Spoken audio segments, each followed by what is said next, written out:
It's week number 4 of Feeding Farmers in the Field. Our last trip, it's a very foggy day and wet, and farmers taking a little bit of a break. We stop and visit with this week's winner, Jacob Staley. Jacob, nice to have you with us. Congratulations, and you actually did the nomination for your farm. Correct. Tell us a little bit about what did you write in that caught our attention? Well, 6th generation here in northeast Van Wert County, Ohio. Raised corn, soybeans, and wheat, and raised turkeys as well.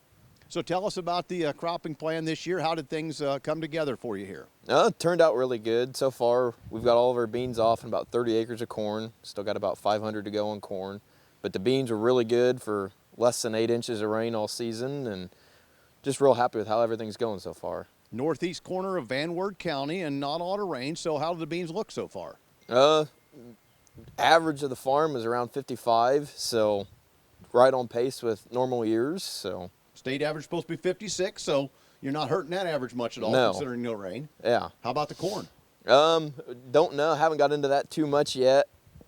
I think there's going to be high hopes, but haven't really heard much from around the area yet. So when do you think you might get into the corn? You've had 3+ inches of rain in the last week. Well, hopefully in about another week it'll dry up here and we can get back in and get rolling again and see what we can really get into. What's keeping you busy on the bean ground? We saw some ground already had some activity on it. What were you trying to do there?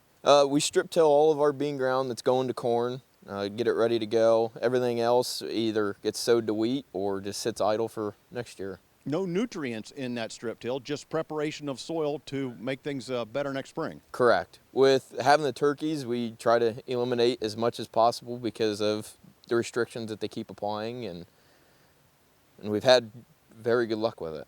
So how many turkeys? We have 11,000, 2 finisher barns for Cooper Farms. So are these the Thanksgiving birds we'll be eating later on? No. Okay. If you can finish one of these birds, you're doing pretty good. They're about 50 pounds whenever they load out, so they all go for the lunch meat and that side of things. Turkey burgers.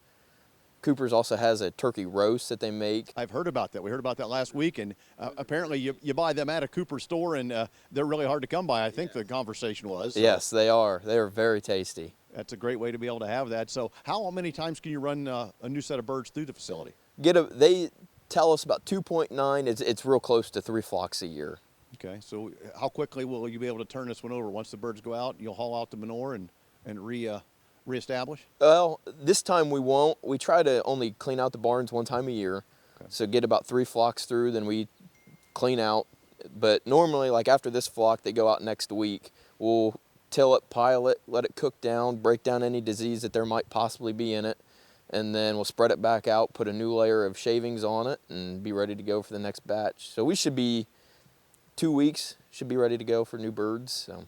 All right, who all's involved in the farming operation here? Right now, it's my dad and I, and then we've got another guy that helps us out, and Grandpa retired a couple years ago. Does he still come back and help out?